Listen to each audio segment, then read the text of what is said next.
Student, welcome back to my Prayas class. आपका Prayas class में स्वागत है। हम लोग पढ़ रहे थे स्टूडेंट बीपीएससी टीआरई 4.0 का प्रैक्टिस सेट, और इसमें जो है हम लोग सब्जेक्ट पढ़ रहे थे, वो सब्जेक्ट पढ़ रहे थे हिंदी। तो जिनका भी अभी बीपीएससी टीआरई 4.0 में टीजीटी पेपर 1 का एग्ज़ाम है, या जिनका भी 6 to 8 में हिंदी सब्जेक्ट है, उनके लिए जो है ये वीडियो इम्पॉर्टेंट है। तो इस वीडियो को जो है पूरा देखिएगा, और जो भी स्टूडेंट इस चैनल पे नए हैं, इस चैनल को जो है ज़रूर सब्सक्राइब कीजिएगा। इसमें टोटल जो है 18 सेट दिया हुआ है स्टूडेंट, जिसमें से जो है हम लोग प्रैक्टिस सेट नंबर 15 तक पढ़ चुके हैं। और आज जो है हम लोग पढ़ने वाले हैं स्टूडेंट, वो पढ़ेंगे प्रैक्टिस सेट नंबर 16। और प्रैक्टिस सेट नंबर 16 में जो है वही क्वेश्चन दिया हुआ है जो बीपीएससी टीआरई 3 में जो है क्वेश्चन पूछा गया था। और जो भी स्टूडेंट प्रैक्टिस सेट नंबर 15 तक नहीं पढ़े हैं, वो पिछले वाले वीडियो में जाके पढ़ सकते हैं। और आज जो है हम लोग पढ़ने वाले हैं स्टूडेंट, वो पढ़ेंगे प्रीवियस ईयर क्वेश्चन। और ये previous year question BPSC TRE 3 के एग्जाम में जो है पूछा गया था 6 to 8 में। तो इसमें जो है हम लोग पहले जनरल स्टडीज का क्वेश्चन पढ़ेंगे, उसके बाद जो है हम लोग हिंदी का क्वेश्चन पढ़ेंगे। तो हम लोग का जो है क्वेश्चन है स्टूडेंट, क्वेश्चन नंबर 31, जियो स्टेशनरी उपग्रह अनुमानतः किस ऊंचाई पर होते हैं। तो जियो स्टेशनरी उपग्रह अनुमानतः जो है 35,000 किलोमीटर की ऊंचाई पर होते हैं। तो इसका आंसर हो जाएगा option number B. Question number 32, किसी परिपथ में कौन सा पद विद्युत पावर को प्रदर्शित नहीं करता है। तो किसी परिपथ में कौन सा पद जो है विद्युत पावर को प्रदर्शित नहीं करता है। तो IR² जो है प्रदर्शित नहीं करता है। तो इसका आंसर हो जाएगा option number A. Question number 33, साबुन उद्योग का उपजात क्या है। तो साबुन उद्योग का उपजात है ग्लिसरॉल। तो इसका आंसर हो जाएगा option number C. Next question है, प्रतिदीप्त ट्यूब में प्रायः किस पदार्थ का उपयोग किया जाता है।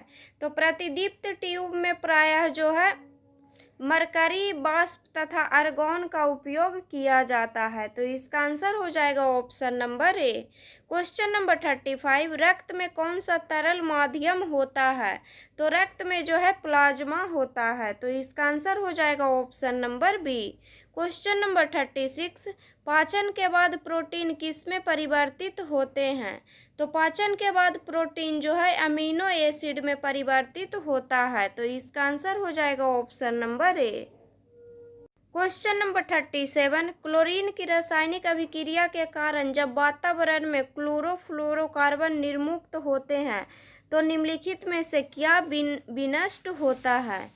तो क्लोरीन की रासायनिक अभिक्रिया के कारण जब वातावरण में क्लोरोफ्लोरोकार्बन निर्मुक्त होते हैं, तो निम्नलिखित में से जो है ओजोन मॉलिक्यूल जो है विनष्ट होता है। तो इसका आंसर हो जाएगा option number B. Question number 38, ecosystem में बैक्टीरिया किस रूप में क्रियाशील होते हैं। तो इकोसिस्टम में बैक्टीरिया जो है अपघटक के रूप में क्रियाशील होते हैं। तो इसका आंसर हो जाएगा option number B. Question number 39, हाल ही में ताइवान के निर्वाचित राष्ट्रपति लाई चिंग-ते को उनकी चुनावी जीत पर बधाई देने के बाद किस देश की सरकार ने फिलीपींस के राष्ट्रपति फर्डिनांड मार्कोस जूनियर को आग से न खेलने की चेतावनी दी। तो ये जो है दिया था चीन ने। तो इसका आंसर हो जाएगा option number A. Question number 40, विश्व आर्थिक मंच के संस्थापक कौन थे, जिसकी 54वीं वार्षिक बैठक जनवरी 2024 में दावोस स्विट्जरलैंड में हुई थी। तो विश्व आर्थिक मंच के संस्थापक हैं क्लॉस शॉब। तो इसका आंसर हो जाएगा ऑप्शन नंबर सी। और ये सब क्वेश्चन जो है स्टूडेंट बीपीएससी टीआरई 3 के एग्जाम में पूछा गया था 6 to 8 में। क्वेश्चन नंबर 41, भारत ने निम्नलिखित में से किस देश में फरवरी 2024 के दूसरे सप्ताह में अपना एकीकृत भुगतान इंटरफेस सिस्टम लॉन्च किया। तो भारत ने जो है एकीकृत भुगतान इंटरफेस सिस्टम जो है लॉन्च किया है मालदीव में, श्रीलंका में और मॉरिशियस में। तो इसका आंसर हो जाएगा ऑप्शन नंबर डी, उपयुक्त में से एक से अधिक। क्वेश्चन नंबर 42, भारत के निम्नलिखित में से किस राज्य ने 6 फरवरी 2024 को राज्य विधानसभा में समान नागरिक संहिता 2024 विधेयक पेश किया और ऐसा करने वाला पहला राज्य बना? तो ऐसा करने वाला जो है पहला राज्य बना है उत्तराखंड। तो इसमें जो है ऑप्शन में नहीं दिया हुआ है, तो इसका आंसर हो जाएगा option number E. Question number 43,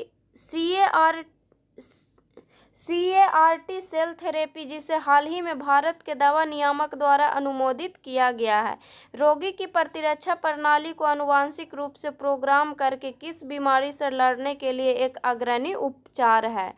तो ये जो है कैंसर से जो है लड़ने के लिए अग्रणी उपचार है। तो इसका आंसर हो जाएगा ऑप्शन नंबर ए।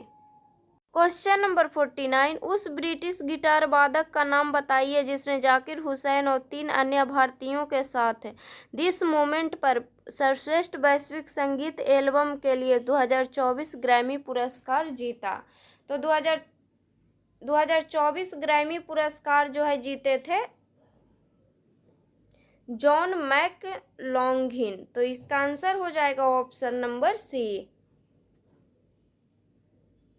यहाँ पे जो है क्वेश्चन नंबर होगा स्टूडेंट 44।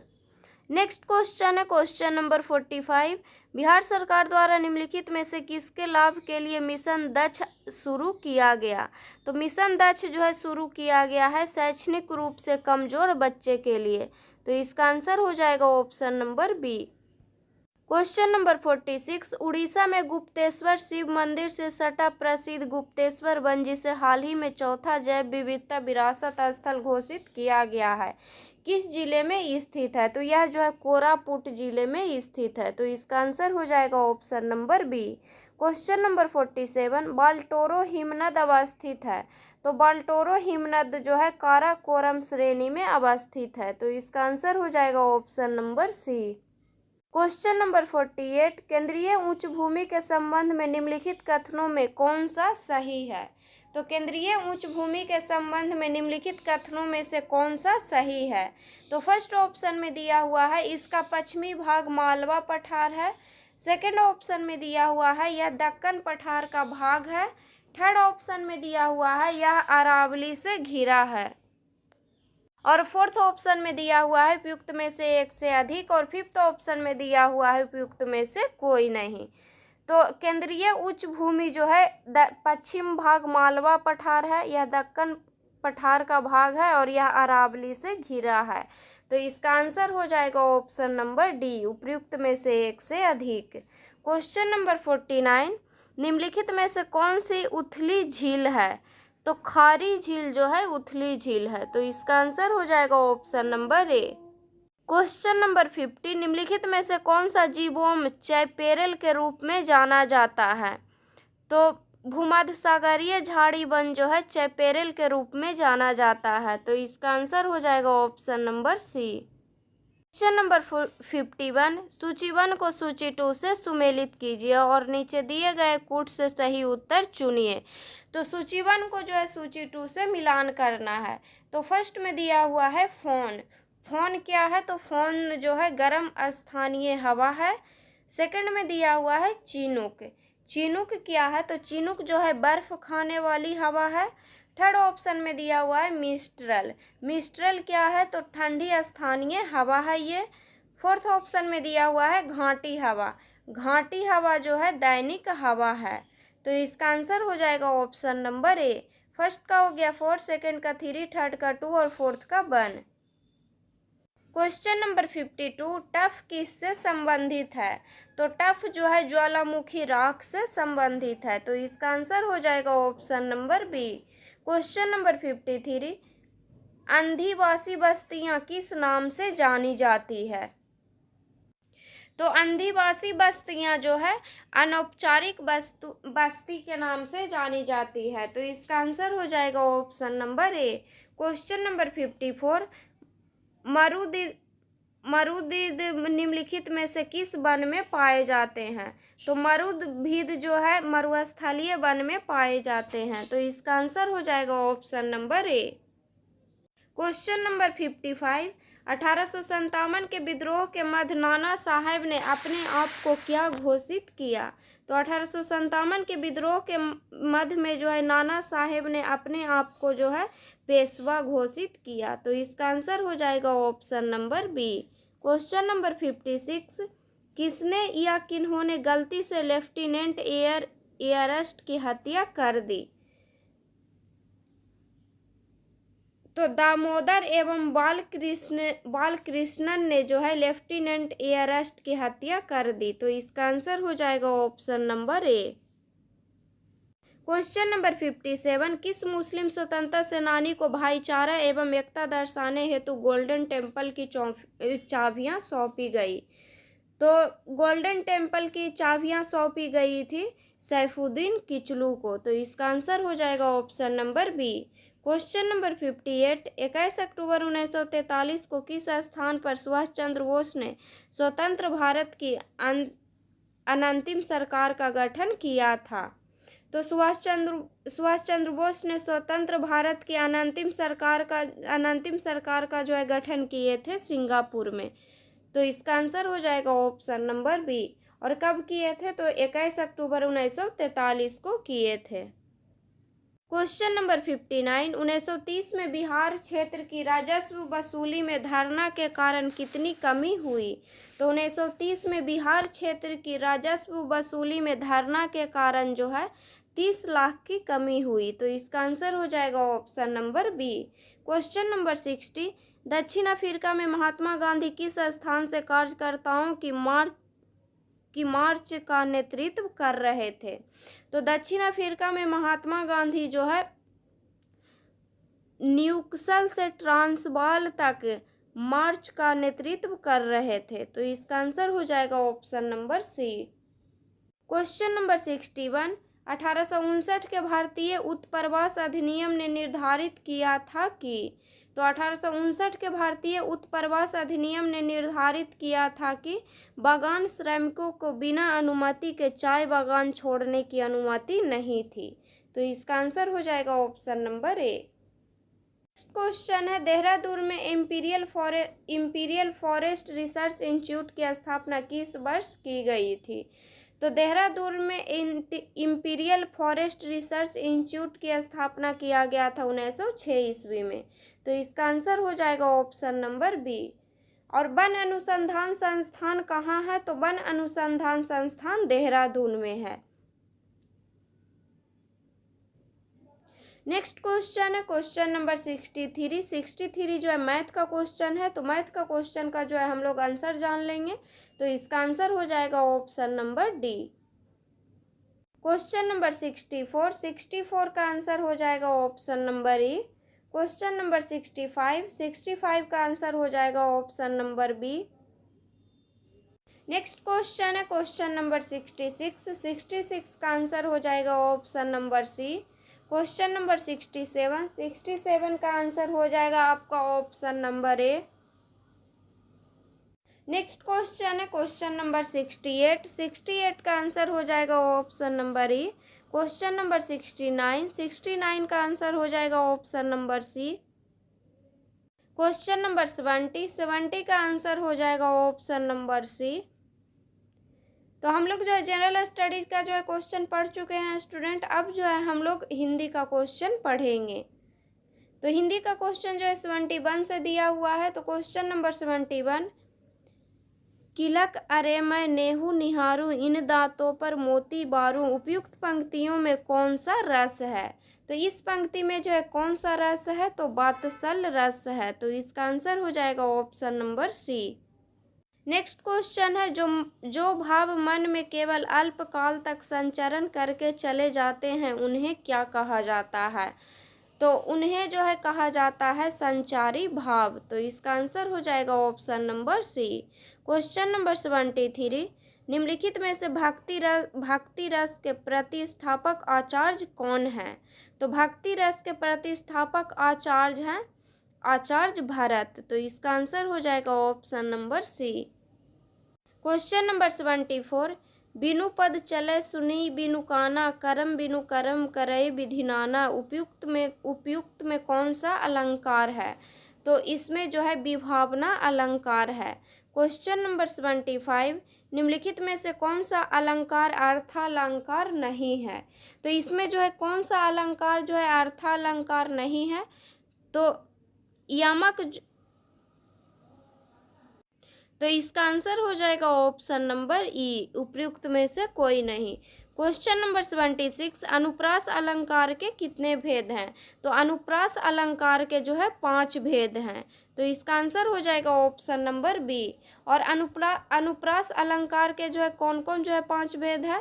तो पहला जो है छेकानुप्रास, दूसरा वृत्तियानुप्रास, तीसरा श्रित्यानुप्रास, चौथा अनत्यानुप्रास अलंकार और पांचवा लाटानुप्रास अलंकार। क्वेश्चन नंबर 77, कुंडलिया छंद किन 2 छंदों से मिलकर बनता है?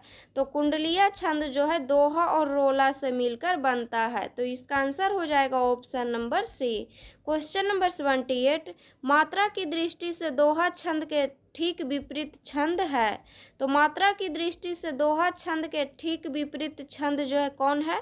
तो सोरठा है। तो इसका आंसर हो जाएगा option number A. Question number 79, निम्नलिखित में से कौन सा वर्णिक छंद है? तो इसमें जो है कौन सा वर्णिक छंद है? तो मालिनी जो है वर्णिक छंद है। तो इसका आंसर हो जाएगा option number B. Question number 80, गुरु के समीप रहकर शिक्षा ग्रहण करने वाले के लिए एक शब्द है। तो गुरु के समीप रहकर शिक्षा ग्रहण करने वाले को क्या कहते हैं? तो इसको जो है अंतेवासी कहते हैं। तो इसका आंसर हो जाएगा option number B. Question number 81, वाक्य में जिस शब्द का संबंध क्रिया से होता है उसे क्या कहते हैं? तो वाक्य में जिस शब्द का संबंध क्रिया से होता है उसे कारक कहते हैं। तो इसका आंसर हो जाएगा option number C. Question number 82, निम्नलिखित शब्दों में से किस एक का अर्थ नौका है? तो किसका अर्थ जो है इसमें नौका है? तो तारिणी का अर्थ जो है नौका है। तो इसका आंसर हो जाएगा ऑप्शन नंबर सी। और जो फर्स्ट ऑप्शन में तारिणी दिया हुआ है तो इस तारिणी का अर्थ होता है सूरज। और सेकंड ऑप्शन में दिया हुआ है तरुण। तरुण का अर्थ क्या होता है? तो तरुण का अर्थ होता है युवा। क्वेश्चन नंबर 83, अब्ज का अर्थ है। तो अब्ज का क्या अर्थ होता है? तो अब्ज का अर्थ होता है कमल और चंद्रमा। तो इसका आंसर हो जाएगा option number B. Question number 84, मंदिर मंदिरा युग्म का उपयुक्त अर्थ वाला युग्म कौन सा है? तो मंदिर का अर्थ क्या होता है? तो मंदिर का अर्थ होता है देवालय और मंदिरा का अर्थ होता है अश्वशाला। तो इसका आंसर हो जाएगा option number B. Question number 85, कवि शब्द का स्त्रीलिंग रूप क्या होगा? तो कवि का जो है स्त्रीलिंग रूप होगा कवित्री। तो इसका आंसर हो जाएगा option number C. Question number 86, उच्चारण शब्द में कौन सा उपसर्ग है?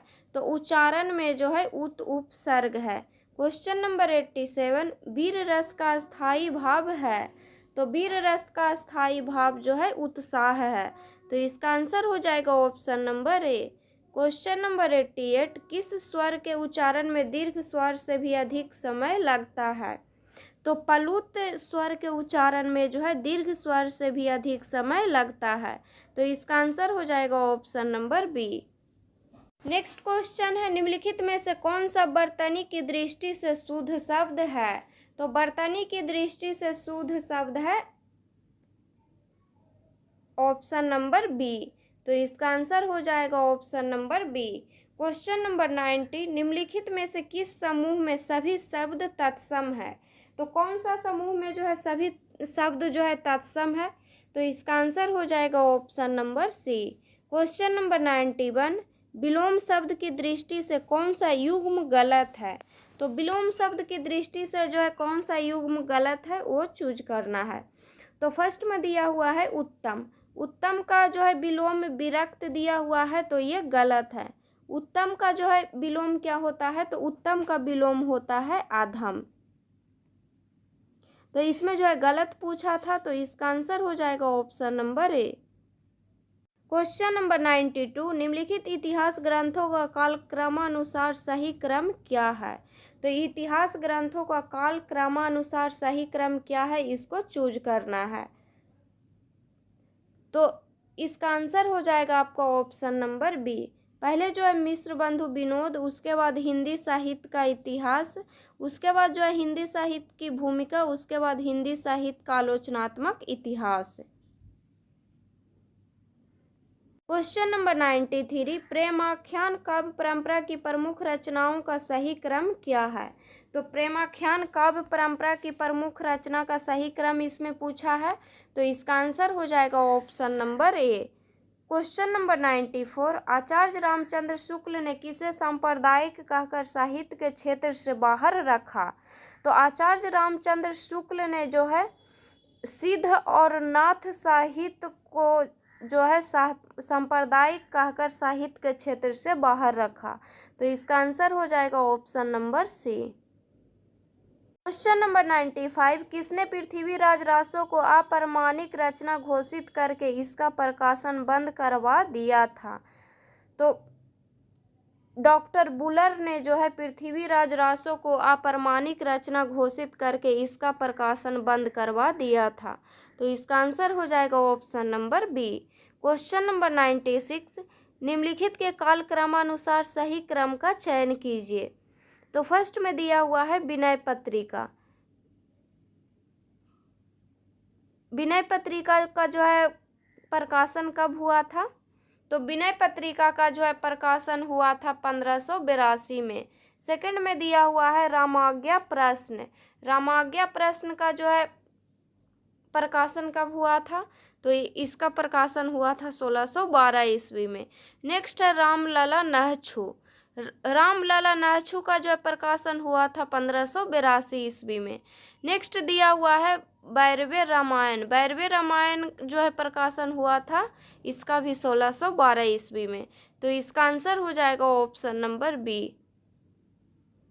क्वेश्चन नंबर 97, सूचीबद्ध को सूची 2 से सुमेलित कीजिए और सूचियों के नीचे दिए गए कूट का प्रयोग कर सही उत्तर चुनिए। तो सूचीबद्ध में जो है भक्ति संप्रदाय दिया हुआ है और सूची 2 में जो है प्रवर्तक का नाम दिया हुआ है और इसको जो है मिलान करना है। तो फर्स्ट में दिया हुआ है निम्बार्क संप्रदाय। निम्बार्क संप्रदाय के प्रवर्तक कौन थे। तो इसके जो है प्रवर्तक थे निम्बकाचार्य। नेक्स्ट है राधा वल्लभ संप्रदाय। राधा वल्लभ संप्रदाय के प्रवर्तक कौन थे। तो इसके प्रवर्तक थे आचार्य हित हरिवंश गोस्वामी। नेक्स्ट में दिया हुआ है हरिदासी संप्रदाय। हरिदासी संप्रदाय के प्रवर्तक कौन थे। तो इसके प्रवर्तक थे स्वामी हरिदास। नेक्स्ट है गौड़ीय संप्रदाय। गौड़ीय संप्रदाय के प्रवर्तक कौन थे। तो इसके प्रवर्तक थे चैत्य महाप्रभु। तो इसका आंसर हो जाएगा ऑप्शन नंबर बी। फर्स्ट का हो गया 2, सेकंड का 3, थर्ड का 1 और फोर्थ का 4। क्वेश्चन नंबर 98, गोरी सोवे सेज पर मुखड़ा रे केस, चल खुसरो घर अपने रैन भाई चहु देश। उपयुक्त दोहा अमीर खुसरो ने किस संदर्भ में कहा था। तो ये दोहा जो है अमीर खुसरो ने जो है हजरत निजामुद्दीन औलिया की मृत्यु पर कहा था। तो इसका आंसर हो जाएगा option number B. Question number 99, सूचीबद्ध को सूची 2 से सुमेलित कीजिए और सूचियों के नीचे दिए गए कूट का प्रयोग कर सही उत्तर चुनिए। तो सूचीबद्ध में जो है रचना का नाम दिया हुआ है और सूची 2 में रचनाकार का नाम दिया हुआ है और इसको मिलान करना है। तो फर्स्ट में दिया हुआ है हिंदी साहित्य की भूमिका। हिंदी साहित्य की भूमिका के रचनाकार कौन हैं। तो इसके रचनाकार हैं हजारी प्रसाद द्विवेदी।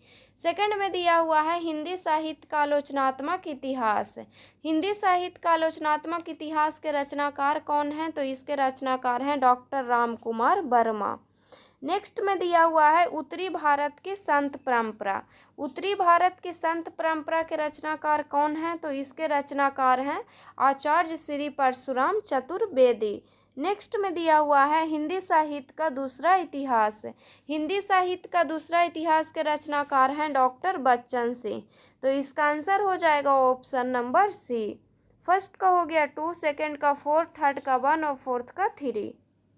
क्वेश्चन नंबर 100, रामचंद्र शुक्ल के हिंदी साहित्य का इतिहास में दर्ज अष्टछाप के 4 आरंभिक कवियों का सही अनुक्रम क्या है? तो हिंदी साहित्य के इतिहास में दर्ज अष्टछाप के जो है 4 कवि हैं और इनका जो है सही अनुक्रम क्या है?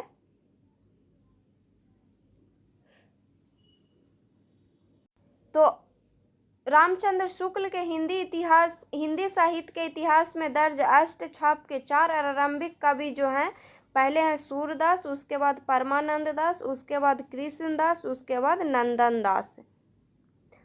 तो इसमें जो है हो जाएगा, पहले जो है सूरदास तो हो जाएगा 2, उसके बाद जो है परमानंद दास, उसके बाद जो है कृष्णदास और उसके बाद जो है नंददास। तो 2 3 4 1, तो 2 3 4 1 जो है ऑप्शन में नहीं दिया हुआ है, तो इसका आंसर हो जाएगा option number E. Question number 101, doctor Pitambar Dutt Barthwal के अनुसार रामचंद्रिका है। तो रामचंद्रिका क्या है? तो रामचंद्रिका जो है छंदों का अजायब घर है, तो इसका आंसर हो जाएगा option number B. Next question है, प्रयोगवाद के प्रवर्तक के अनुसार प्रयोगवादी कवि का मुख्य तथ्य क्या था? तो प्रयोगवाद के प्रवर्तक के अनुसार प्रयोगवादी कवि का मुख्य जो है तथ्य था भावुकता के स्थान पर बौद्धिकता की प्रतिष्ठा, तो इसका आंसर हो जाएगा option number C. Next question है, सूची 1 को सूची 2 से सुमेलित कीजिए और सूचियों के नीचे दिए गए कूट का प्रयोग कर सही उत्तर चुनिए। तो सूची 1 में दिया हुआ है अध्याय और सूची 2 में दिया हुआ है रचना। तो फर्स्ट में दिया हुआ है समय का जो है रचना क्या है? तो इसका जो है रचना है पृथ्वीराज रासो।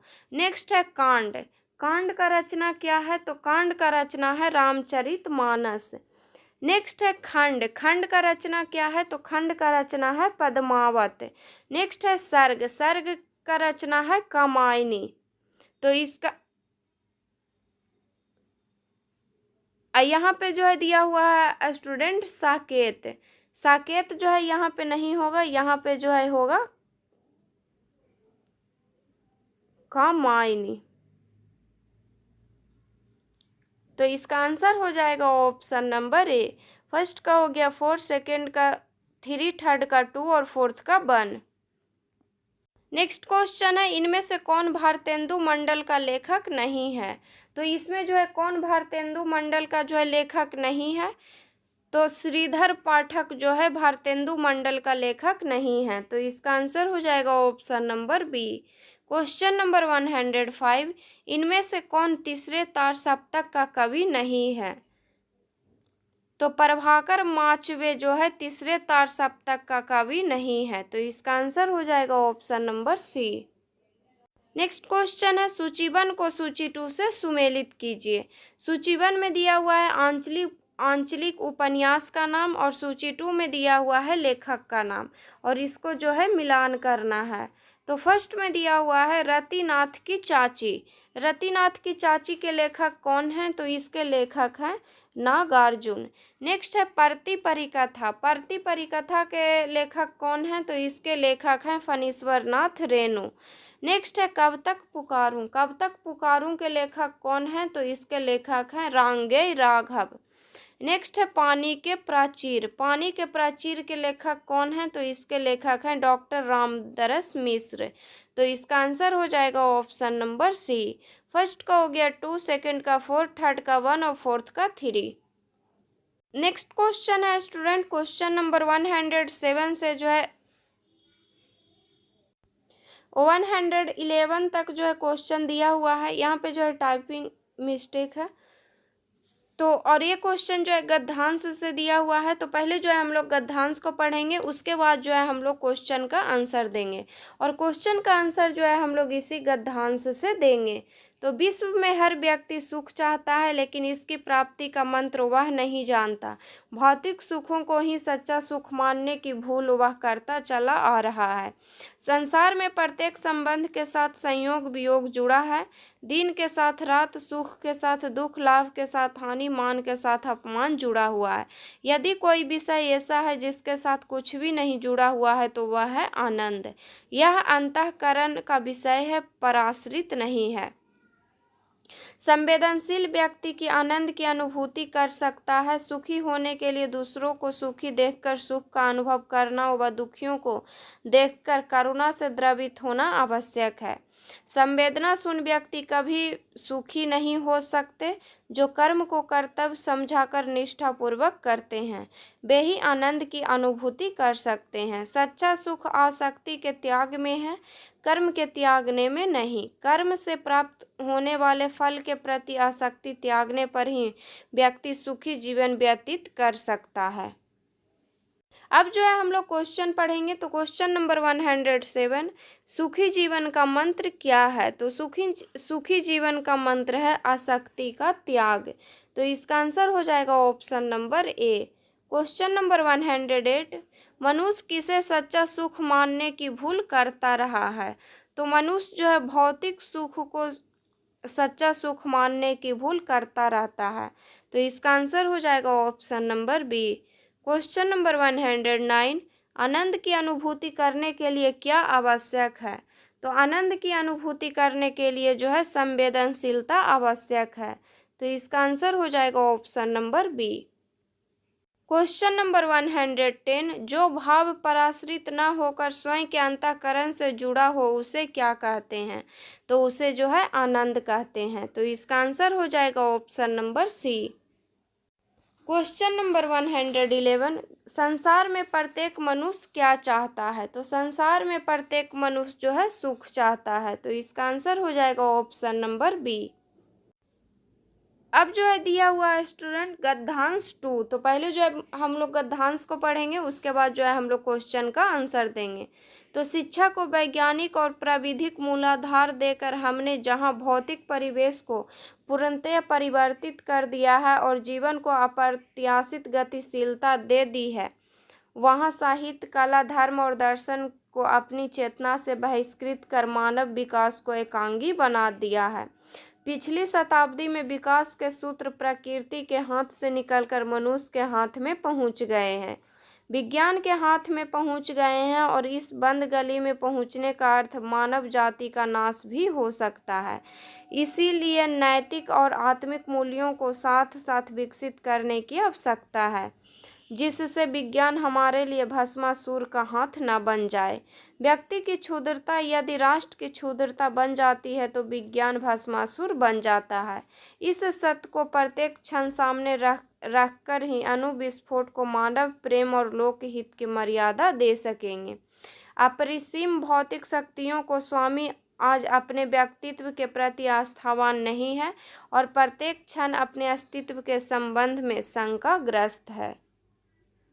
क्वेश्चन नंबर 112, विज्ञान धृत शिक्षा के सर्वाधिक महत्वपूर्ण देन है?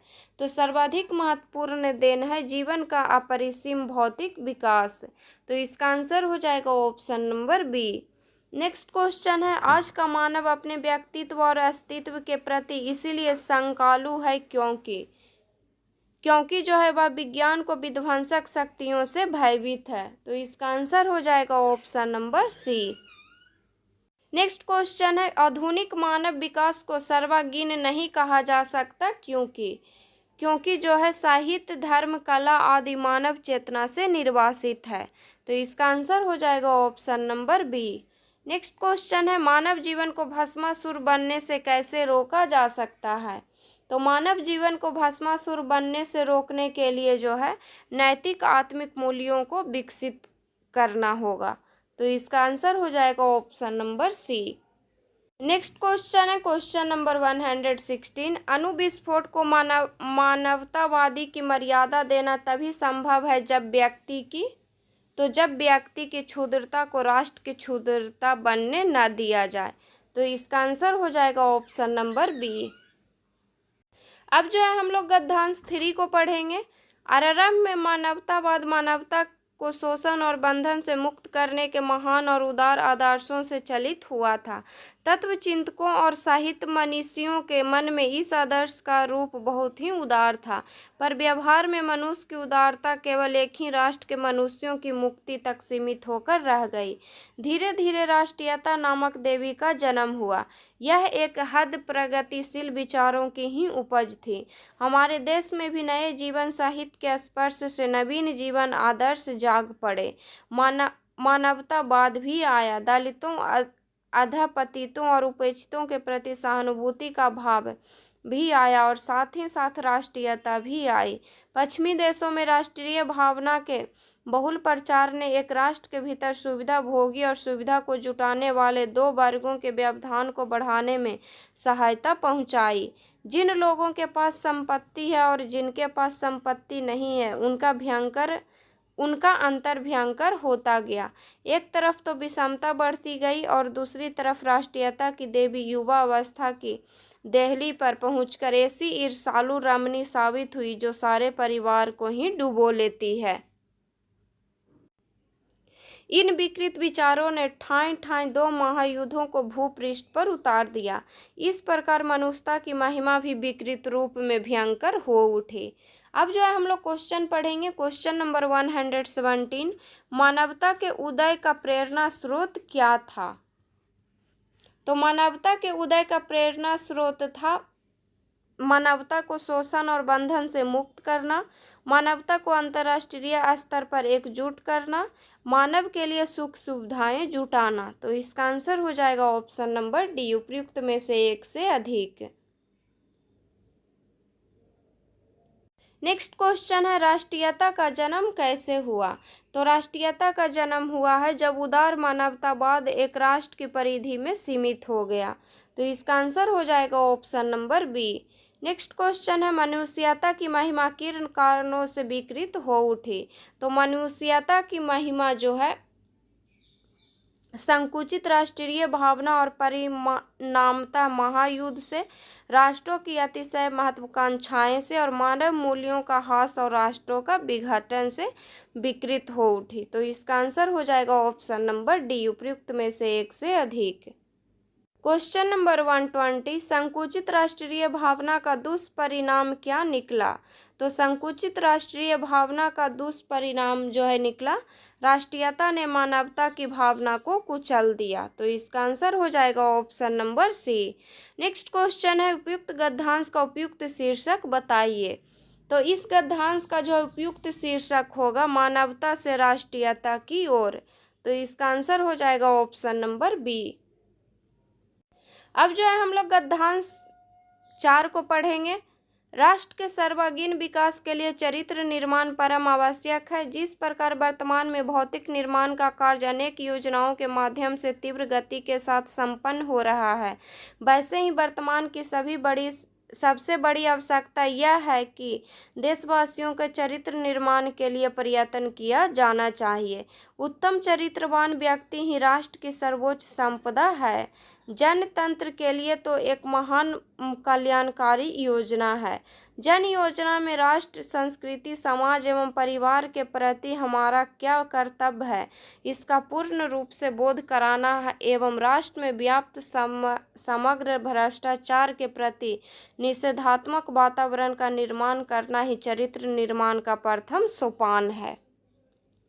पाश्चात्य शिक्षा और संस्कृति के प्रभाव से आज हमारे मस्तिष्क से भारतीयता के प्रति हीन भावना उत्पन्न हो रही है। चरित्र निर्माण जो कि बाल्यावस्था से ही ऋषि कुल, गुरुकुल, आचार्य कुल की शिक्षा के द्वारा प्राचीन समय से किया जाता था, आज की लॉर्ड मैकाले की शिक्षा पद्धति से संचालित स्कूलों एवं कॉलेजों के लिए एक हास्यास्पद विषय बन गया है। आज यदि कोई पुरातन संस्कारी विद्यार्थी संध्या बंदन या शिक्षा सूत्र रखकर भारतीय संस्कृति में जीवन बिताता है तो अन्य छात्र इसे बुद्ध या प्रगतिशील कहकर इसका मजाक उड़ाते हैं। आज हम अपने भारतीय आदर्शों का परित्याग करके पश्चिम के अंधानुकरण को ही प्रगति मान बैठे हैं। इसका घातक परिणाम चारित्र्य दोष के रूप में आज देश में सर्वत्र दृष्टिगोचर हो रहा है। अब जो है हम लोग क्वेश्चन पढ़ेंगे। क्वेश्चन नंबर 122, चरित्र निर्माण की क्यों आवश्यकता है? क्योंकि जो है राष्ट्र के सर्वांगीण विकास के लिए। तो इसका आंसर हो जाएगा option number C. Next question है, उन्नत राष्ट्र के लिए विकास का प्रथम सोपान है। तो उन्नत राष्ट्र के लिए विकास का प्रथम सोपान है भ्रष्टाचार के प्रति निषेधात्मक वातावरण। तो इसका आंसर हो जाएगा option number A. Question number 124, जनतंत्र के लिए क्या लाभकारी हो सकता है? तो उत्तम चरित्रवान व्यक्ति लाभकारी हो सकता है। क्वेश्चन नंबर 125, अप्रगतिशील रूप में किसका मजाक उड़ाया जाता है? तो अप्रगतिशील रूप में जो है जो भारतीय संस्कृति में जीवन बिताता है उसका मजाक उड़ाया जाता है। तो इसका आंसर हो जाएगा option number B. Question number 126, भारतीयता के प्रति हीन भावना का क्या कारण है? तो भारतीयता के प्रति हीन भावना का कारण है पुरातन संस्कारी संस्कृति में जीवन, प्राचीन गुरुकुल की शिक्षा पद्धति, लॉर्ड मैकाले की शिक्षा पद्धति। तो इसका आंसर हो जाएगा ऑप्शन नंबर डी, उपयुक्त में से एक से अधिक। अब जो है हम लोग गद्यांश 5 को पढ़ेंगे। श्रद्धा एक सामाजिक भाव है, इससे अपनी श्रद्धा के बदले हम श्रद्धेय से अपने लिए कोई बात नहीं चाहते। श्रद्धा धारण करते हुए हम अपने उस समाज में समझते हैं जिसके किसी अंश पर चाहे हम व्यष्टि रूप में उसके अंतर्गत न भी हों, जानबूझकर उसने कोई शुभ प्रभाव डाला। श्रद्धा स्वयं ऐसे कामों के प्रतिकार में होती है जिनका शुभ प्रभाव अकेले हम पर नहीं बल्कि सारे मनुष्य समाज पर पड़ सकता है। श्रद्धा एक ऐसी आनंदपूर्ण कृत्यता है जिसे हम केवल समाज के प्रतिनिधि रूप में प्रकट करते हैं। सदाचार पर श्रद्धा और अत्याचार पर क्रोध या घृणा प्रकट करने के लिए समाज ने प्रत्येक व्यक्ति को प्रतिनिधित्व प्रदान कर रखा है। यह काम उसने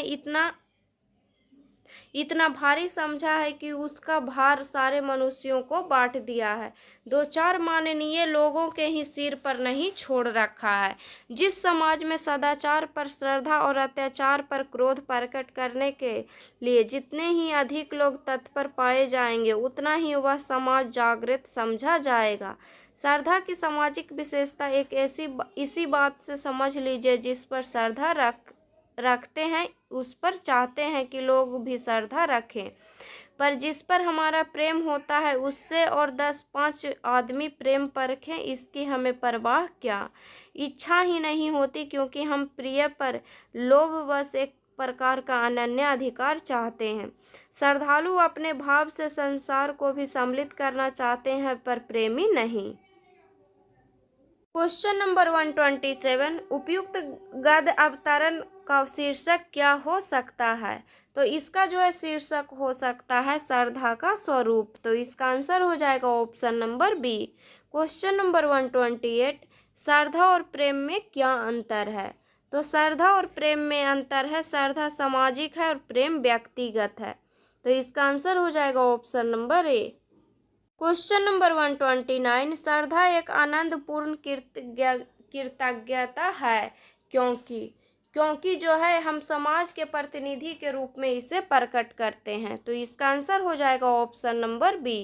क्वेश्चन नंबर 130, जागृत समाज का क्या लक्षण है? तो जागृत समाज का लक्षण है सदाचार पर श्रद्धा और अत्याचार पर क्रोध करना। तो इसका आंसर हो जाएगा option number B. Question number 131, उपयुक्त गद्यांश का निष्कर्ष है।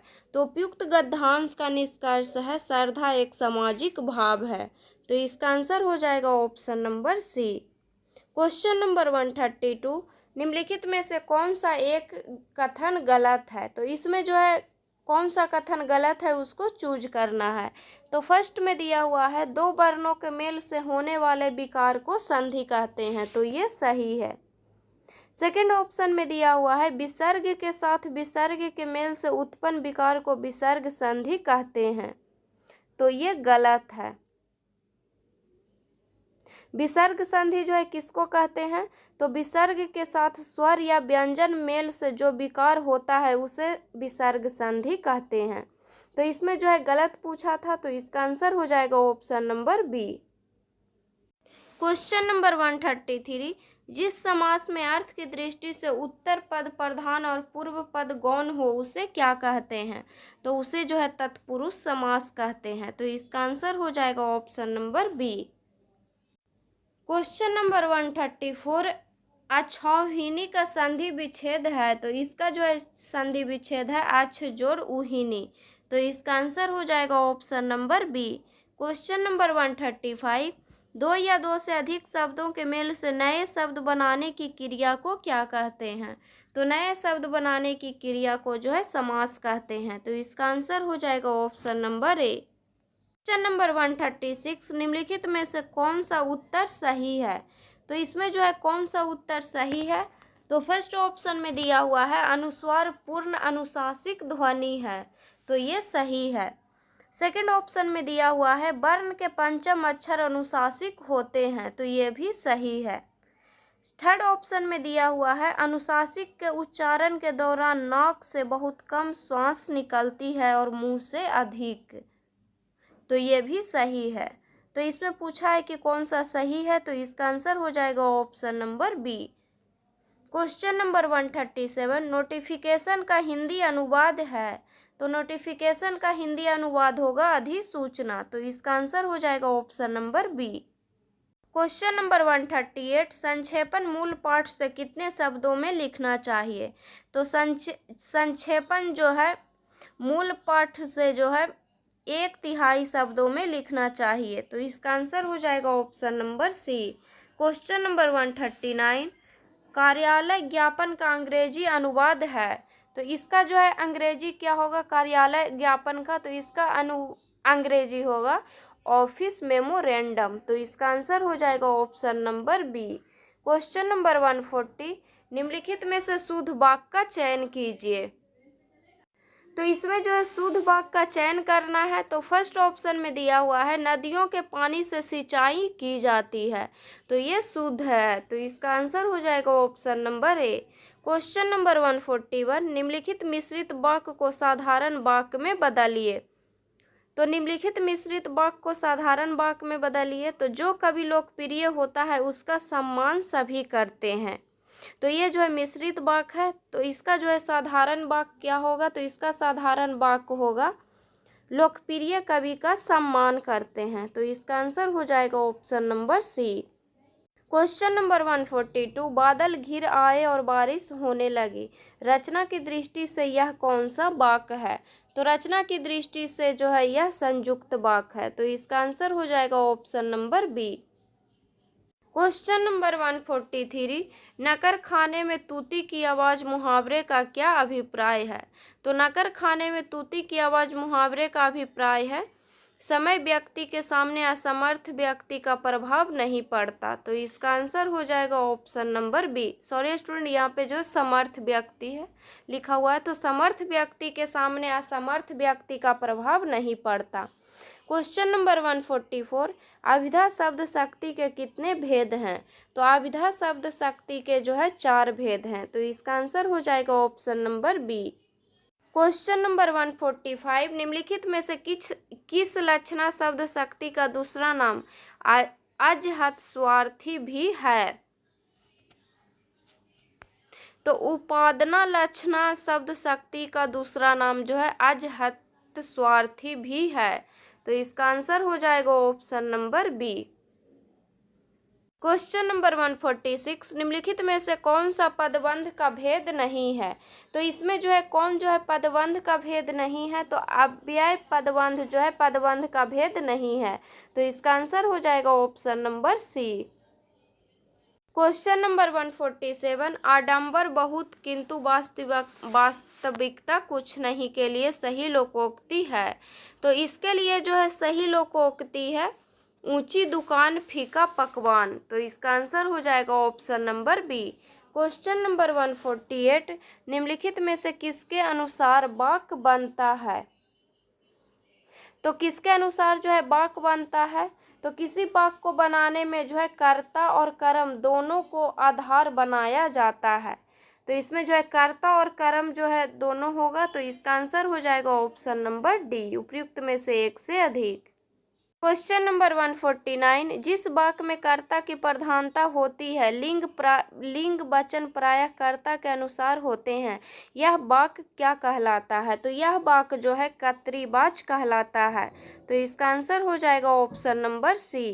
क्वेश्चन नंबर 150, विद्यार्थी ने परिश्रम नहीं किया इसीलिए वह अनुत्तीर्ण है, यह वाक्य है, तो यह जो है कौन सा वाक्य है? तो यह जो है संयुक्त वाक्य है, तो इसका आंसर हो जाएगा ऑप्शन नंबर बी।